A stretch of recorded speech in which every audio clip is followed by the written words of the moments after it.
are you? Take it, Dave. Take it, Dave. I'm Dave Binkley, and I'm created a Weirdness Really Bad movie out of an old association I had with weirdness. When I was in high school, I started doing non-commercial radio with a program called Weirdness. It was a comedy show. Essentially, my brother and I started, and we wrote our own sketches and stuff, and then played a lot of other things with a theme. And got away from that after a while, and then got into some more short story writing, and I produced half-hour radio dramas, and ended up getting back to a point where I was getting burnt out. So when you are doing, when you get burned out in media, what do? You find more to do, right? But that was the beginning of 10 years ago, Weirdness Really Bad movie, and that led us to here, there, and eventually to meet up with this guy right here. Yeah. That's your turn. And take it, Jim. What was it, 2017? Yeah. I had just finished up a film called The Omnipotence of Dreams, and I was getting ready to distribute it, and I came across this website, Meetup, and it was all of these filmmakers in Akron, and so I decided to, go to one of their meetings, and I met Dave, and he gave me a disc of his Weirdness Really Bad movie. It was the Gila Monster. Oh, the giant Gila Monster. Yeah, Gila Monster, and that was one of the. That was one of the films I watched when I was a kid that I thought was really cool. That was the reason why I got into filmmaking. And I saw what he was doing, and it was kind of this horror host thing. So then, I was talking to him and met him, and I saw the guy was actually doing some work and putting some effort into it.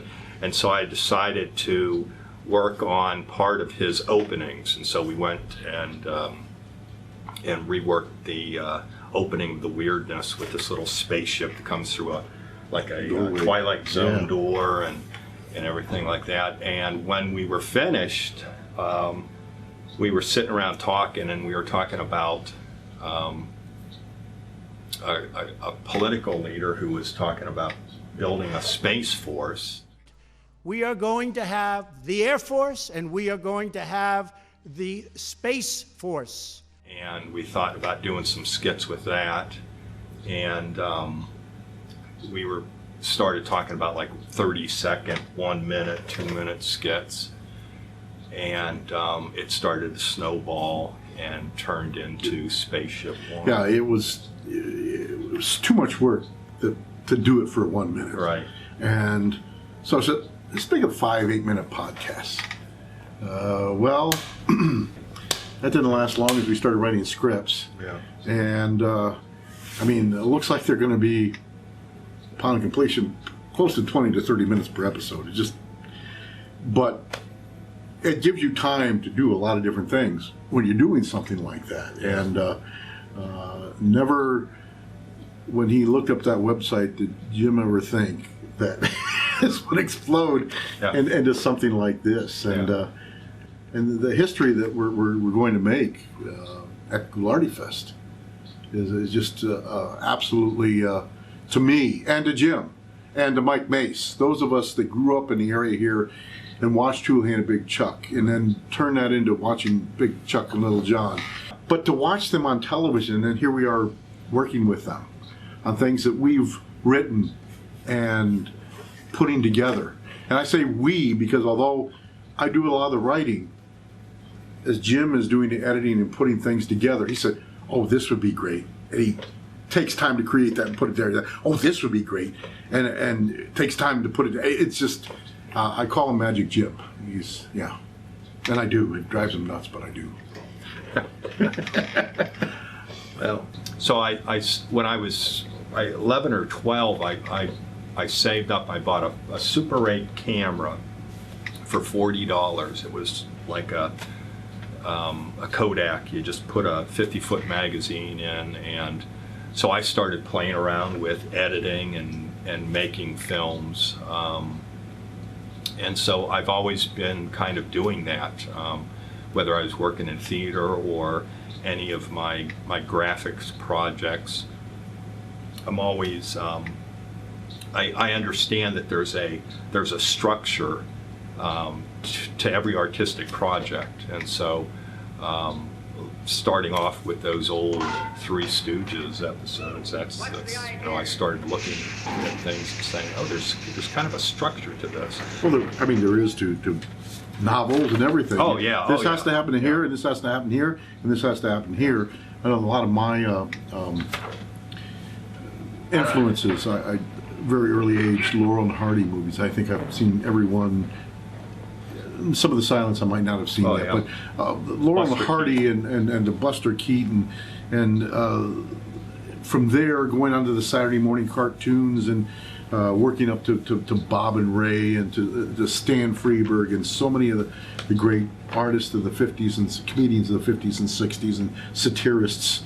There's a lot of fun things in Spaceship One. I mean, there is a structure. We open up, Mike and I are in some kind of stupid conversation. Klaus comes on, we injure him in some way. We blinded him in one, we broke his leg in another, we broke his arm in another one. We Made food him poisoned sick, him in yeah. another one. And then he sends us off on an assignment which he doesn't want to do, but hopes that we don't return. And then we go somewhere and we end up blowing something up. Yeah. Because explosions are very. Jim says you have to blow something up every episode. That's Family Show. Yeah, it's a family show. It's a family show. You have to blow something up. There's another aspect of it. There's a lot of wink and nods to other science fiction. I mean, basically we've taken the Star Trek premise of a ship out in outer space, and it flies out and it comes encounter with something, the dodecahedrons or Overlord. the Overlord or the Geezer planets, and then through the stupidity of the crew, they come out on top. I always come out on top some way. And they're safe, and the bad guy gets his. But there's a lot of wink and nods to different science fiction, like Holly, the ship's computer. The graphics are designed just like HAL, the HAL 9000. So it's the Holly 9000. It's the Holly 9000 Yeah. instead of the HAL 9000. Jim, the one robot, I do the voice for Jim, and RU-12, but Jim, the robot, he's a ripoff from Captain Zero. Captain Zero, yeah. And in the opening credits of The Weirdness, I built the robot. Right. And I remember talking to him saying, well, we could actually do some skits with that robot because it's already built. We don't have to, spend time building it. And so that was another kind of stepping off point to creating this, because I had built this robot for his opening credits, and we had it. And so we said, well, let's just do something with it. Yeah. And then RU-12, how would you describe RU-12? Probably the most naive robot I've ever seen in my life. He's innocent. He's innocent, yes. He's Yes. innocent. He's The whole thing about this project was that, like we've said many, many times, it started off, this big, and we put a lot of work in it and dedication. Dave is a really great producer. One of the questions I read once was, who is this TV show? Who's it targeted for? Who would you say? I mean, what age group? Or it definitely not. I mean, there's no swearing or anything like that in it. your baby sure has been quiet. Would you like to see him? Sure.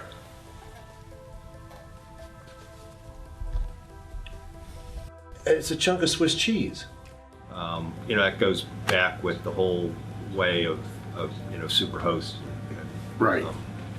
Chuck and John and that and shows. But I would imagine this is for 14-year-olds. Well, you know what? I would imagine the people of our age, which we're still very young, 14. Yeah. Well, thought process Yeah, anyway. I did say 14. Yeah, but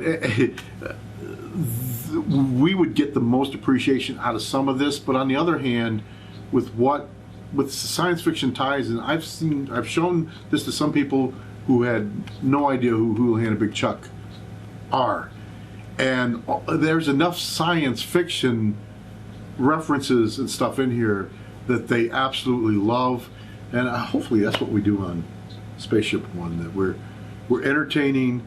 It's a show anybody can watch, and it's just fun.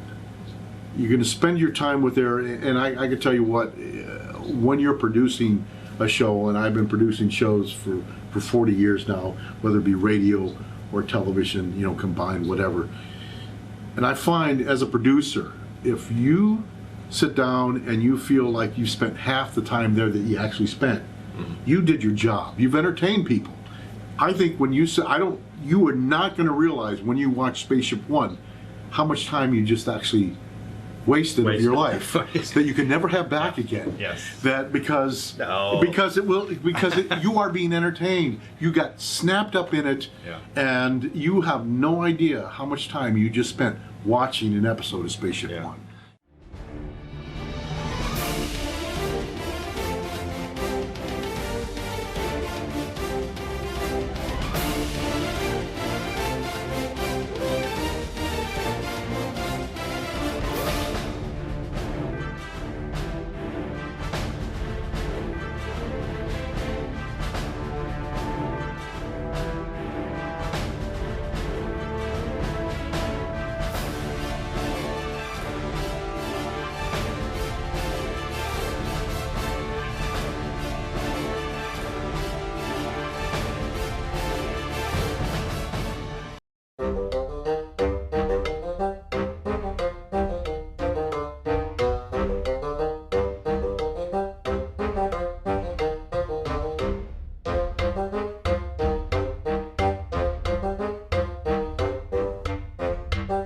I'm your host, Robert.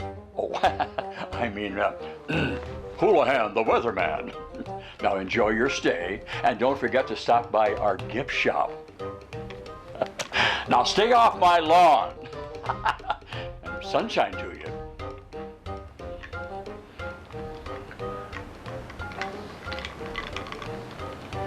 That was good, except that you were Houlihan the weatherman, not the planet man. Let's be Houlihan the planet man. Did I say weatherman? You did. You believe that? That's crazy. Oh, I'm your host, Robert. Oh, I mean, Houlihan, the weatherman. I'll drink to that. Now enjoy your stay. Weatherman again. Did I say, oh, for heaven's sake, will you stop it? I'm your host, Robert. Oh, Houlihan, the weatherman. I'll drink to that. Did the weather thing again. What on earth? That's in my head permanently. I'm your host, Houlihan, the planet man. Drink to that.